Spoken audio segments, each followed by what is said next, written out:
One of my most anticipated movies of the year is Dune, guys. Denis Villeneuve is an incredible director, and I gotta tell you, I've been really excited about this. Now, I didn't see the first Dune movie. I plan on going back and watching that one, but this certainly has really piqued my interest for this world and this franchise as a whole, and I'm really excited to see it. That being said, I want to talk about everything that we know so far about Dune. We can break it down, guys, as we've gotten more trailers and things of that nature. We can talk about it. I'd love to hear your guys' thoughts in the comment section down below. So let's get into it. So, guys, this is an article that's coming to us from Casey Cooper Stotler of Collider. Grab your still suit. We're going to Arrakis. Denis Villeneuve's Dune, adapted from Frank Herbert's epic science fiction saga. It's one of the most anticipated films of 2021, and for good reason. With an all-star cast of veterans and newcomers alike, a film score composed by none other than Hans Zimmer, and a riveting space opera plot sure to create a whole new generation of die-hard fans. Dune is projected to be one of the year's biggest blockbusters. As Dune fans ourselves here at Collider, we can't wait to see our favorite elements from the novels play out on the big screen. So, guys, if you haven't seen the trailers, watch the trailers. The trailers are absolutely stunning. But let's talk really quick, guys, about the of course, just like the story, the release date, and things of that nature. So, after many change dates, the release for Dune has again been pushed back, now to October 22nd, 2021. In a controversial move, Warner Brothers agreed to release Dune on their streaming service, HBO Max, on the same day the film will hit theaters. As of right now, that plan still stands. Dune will be released in theaters and on HBO Max on October 22nd. So, here's what I will say, guys, about it going to HBO Max as well as to theaters. It's almost like an out with the old, in with the new, okay? Look, I went to film school, guys. I went to film school at the New York Film Academy. I did a short-term program there. I absolutely love filmmaking. And, if I wasn't able to do YouTube videos and create content for you guys here on YouTube, I would be creating it definitely in some way, shape, or form as far as like in filmmaking world. I love doing short films and such with my friends and doing all of that. But YouTube's really been able to keep me kind of connected to that world, the movie world. And here's what I'll tell you guys. The thing is that I love the movie going experience at the movie theaters. The problem though, guys, is that it is slowly but surely we're moving away from movie theaters, because you can almost create your own theater in your own home, at the comfort of your own home.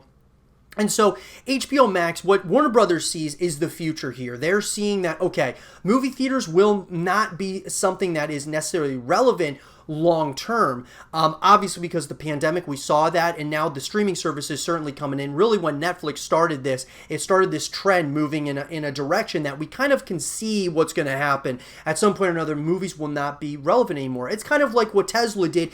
They changed and disrupted the automobile space. Right now, everybody's trying to get into EV and those types of vehicles, and so Tesla just saw the future. Warner Brothers is seeing the future here. There's a lot of backlash right now because filmmakers love the movie-going experience and what that means. But from a business perspective, Warner Brothers is thinking to themselves, why are we going to release this in theaters where we have to split revenue share with the theaters? Sure, movie theaters kind of get screwed in that whole thing as it is.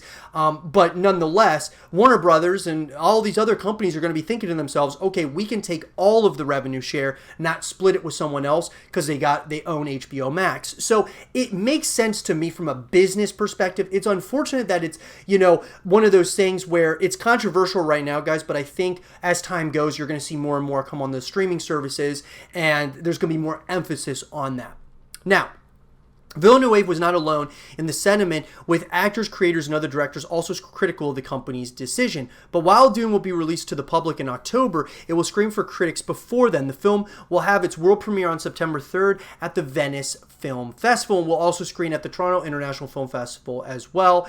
As far as the reviews are concerned, guys, Dune finally premiered at the 2021 Venice Film Festival, which means we finally have some good insight on what to expect from the film from folks who have seen it. So is Dune good? Does it live up to the source material, and do we have another misfire on our hands? Overall, the reviews out of Venice have been pretty glowing, with a few outliers. Collider's Steve Weintraub called the film a masterpiece, continuing everything about Dune works, from Hans Zimmer's amazing score to Greg Fraser's stunning cinematography to Bob Morgan and Jacqueline West's gorgeous costumes. Movie feels like they went to the other side of the galaxy and filmed what was really happening. You can see more of his thoughts, of course. But guys, there is a lot of praise for this movie. The film is currently sitting at 85% on Rotten Tomatoes, and like I said, guys, there's been a lot of people really, really like this film. And with good reason, guys.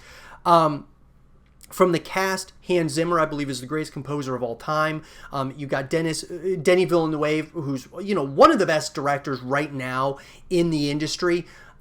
It's pretty awesome, guys. I'm very, very excited about this film. They got a stellar cast, and a lot of people are wondering, what can they see from the novel in this movie? What can they expect, right? The first trailer alone tells us a lot about which elements from the novel we can expect to see in the film. The opening shots in Paul's monologue hint at his prescient abilities to see the future, including the religious crusade that plays out over multiple books in the series. We can also expect a full display of the technology from the novels paraded on screen, as the film's trailer shows us the various shield defensives used by Atreides, along with their use of ornithopters for travel. The water recycling still suits worn by the Desert Freemen, coupled with their fully indigo blue eyes, are also true to the novels. Plus, audiences are sure to get their fill of fighting between feudal horses and lots of battles fought among Freeman warriors and Sardaukar super soldiers. So that is pretty awesome, guys. There's a lot here. And, a lot of people are wondering, okay, just because Dune is already getting good reviews, it's going to probably do awesome as far as from a revenue perspective, whether it's on HBO Max, whether it's, in theaters. Is there going to be a sequel? For the few filmmakers that have attempted to adapt Dune in the past, the results have been interesting. Eccentric director Alejandro Jodorowsky proposed an adaptation of the novel back in the 1970s, with his version featuring Pink Floyd, a factoid that composer Hans Zimmer points to in the 2021 trailer. And allegedly, Charlotte Rampling dropped out of the role of Lady Jessica in Jodorowsky's adaptation due to a scene which would have involved thousands of defecating extras. So David Lynch's 1984 version of Frank Herbert's sci-fi epic is now known as a cult classic thanks to the "it's so bad, it's good" uniqueness of the film. Lynch's film starred Sean Young as Chani, with Young also starring in Blade Runner. So all this to say that taking on the Dune novel will be quite the endeavor. Villeneuve revealed that he only agreed to make Dune if he could split the story up into 2 films, and Dune 2 is absolutely in the works. Eric Roth, who co-wrote the Dune movie with Villeneuve and Spates, wrote a treatment for a Dune sequel when he developed the script for the first movie, but as far as he knows, Spates is the writer on Dune 2. That said, Villeneuve cast some doubt on the likelihood of a Dune sequel happening when it was announced that Warner Brothers would release the first film in theaters and on HBO Max at the same time. So, that being said, this is what he said, guys, streaming can produce great content, but not movies of Dune's scope and scale. Warner Brothers' decision means Dune won't have the chance to perform financially in order to be viable, and piracy will ultimately triumph. Warner Brothers might just have killed the Dune franchise. This one is for the fans. AT&T's John Stankey said that the streaming horse left the barn. In truth, the horse left the barn for the slaughterhouse. So, that being said, some tough things, have to be said sometimes. And, Denis Villeneuve is definitely one to, is not shy to bring those things up. That being said, though, I got to tell you guys, Dune is something that I think could be very special, and I would love to see them do a potential sequel as well. I think there's so much to be excited about with this title for sure. A sequel, I think, is definitely something that could happen. Obviously, Warner Brothers is going to have to, kind of butter up Denis Villeneuve to do a second one, to say the least. But what do you guys think about Dune? Are you guys really excited about it? What do you think about it as far as everything that we know up to this point? And do you think that they should make a second title, that being Dune 2? Let me know what you guys think in the comment section down below. And for more Dune content and videos, stay here with Zero TV.